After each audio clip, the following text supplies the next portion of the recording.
Достар, баршаларыңызға қайырлы күн. Бүгін біз сіздермен пикантный салатымызды жасаймыз. Оған бізге керегі минутка 100-200 грамм керек болады.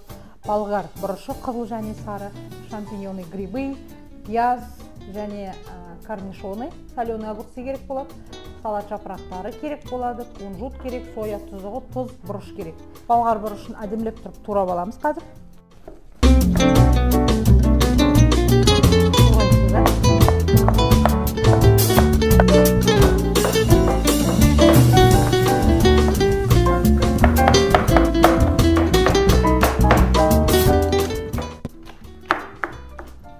Турап алдық. Бөлек ыдысымызға саламыз. Келесі кезекте бізде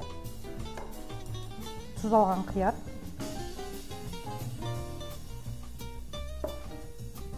төртке бөлеміз.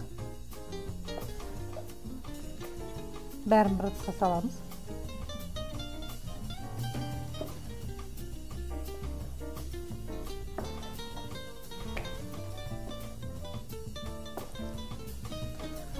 Қиярымызды турап алдық. Енді бізде пияз.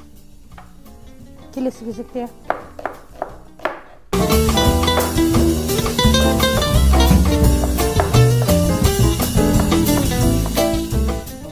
ірілеу етіп турай берсеңіздер болады. Бұның барлығын біз жақсылап тұрып қуырамыз. Ендігі кезекте бізде саңырауқұлақ.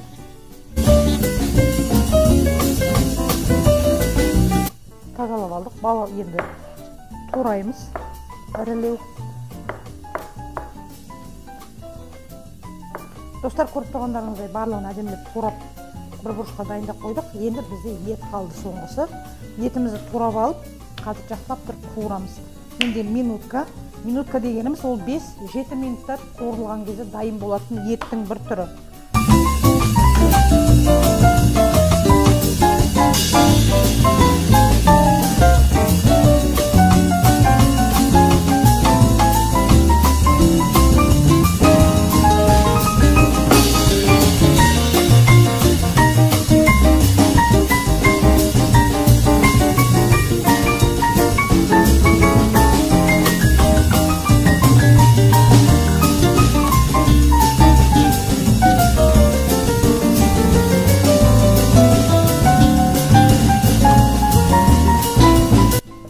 Мінекей достар, етімізді турап алдық. Енді осының барлығын табада қуырып алуымыз керек.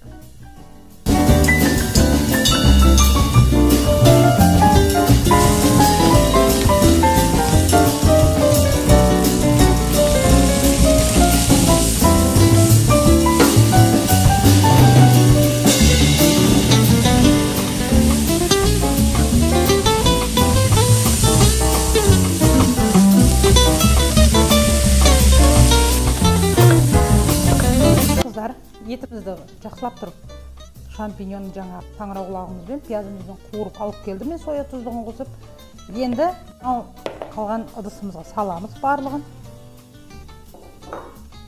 Салат жапырақтарын үзіп саламыз.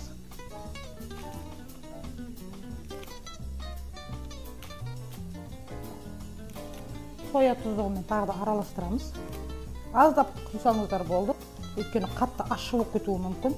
Сондықтан аздаған ғана соя тұздығын қосамыз.